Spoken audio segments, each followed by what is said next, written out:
আমাদের লিটিল দোল ব্লগের ছোট্ট চ্যানেলে তোমাদের সবাইকে স্বাগত। দেখেছো আমার ব্যালকনিতে কত রকমের ফুল হয়, আর সারাদিনের কর্মব্যস্ততার পর যখন বাড়ি এসে মনটাকে শান্ত করতে চাই তখন আমি ঠাকুরের পুজো করি। আর আমি নিজের মন মতন ঠাকুরকে সাজাতে খুব পছন্দ করি। আর এটা আমার বৃহস্পতিবারের ঠাকুরের পুজো।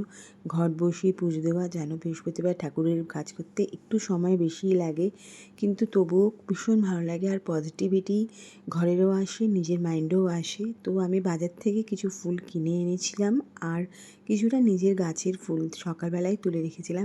এইগুলো আমার মেয়ে সাজিয়ে রেখেছিল। দেখো কি সুন্দর ফুলগুলো।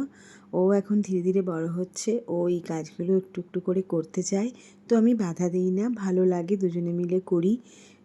সময়ও কেটে যায়, ওর মধ্যেও ঠাকুরের প্রতি ভালোবাসা জন্মাচ্ছে। এটা দেখে আমারও ভালো লাগে, কেন পজিটিভিটি শুধু ঠাকুরের কাছেই আসে। আর আমাদের ঘরে তোমরা তো জানো আমরা 3 জনেই থাকি, কিন্তু আমার ঘরে ঠাকুরের প্রচুর ঠাকুর আছে। আমাদের খুব ভালো লাগে, যেখানেই যাই ঠাকুর কিনে নিয়ে আসি ঘর সাজাতে, এবং নিজের ঘরে নিজেদের পরিবারের সদস্য হিসেবে তাদের সঙ্গে একসঙ্গে থাকতে।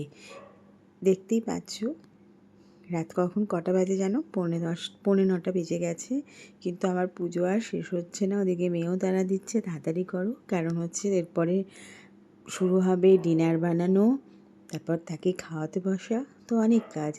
কিন্তু এই কাজের মাঝখানেও এই সময়টা আমার নিজস্ব, একান্তই নিজস্ব। এই সময় আমি প্রচণ্ড ভালো লাগে আমার। তুলসীতলায় এসে এরকম সুন্দরভাবে সাজিয়ে তুলসী মাতার কাছে একটু দাঁড়াই, মনটা যেন পুরো শান্ত হয়ে যায়। প্রচুর কাজের চাপ থাকে, তবুও যেন মনে হয় যে একটা নিশ্চিন্তি ভাব আসে, আর মনে হয় মাথার উপরে কেউ আছে যে সব সময় আমাদের পাশে থেকে আমাদের সকল কাজে সাহায্য করছে। এভাবেই জীবন কেটে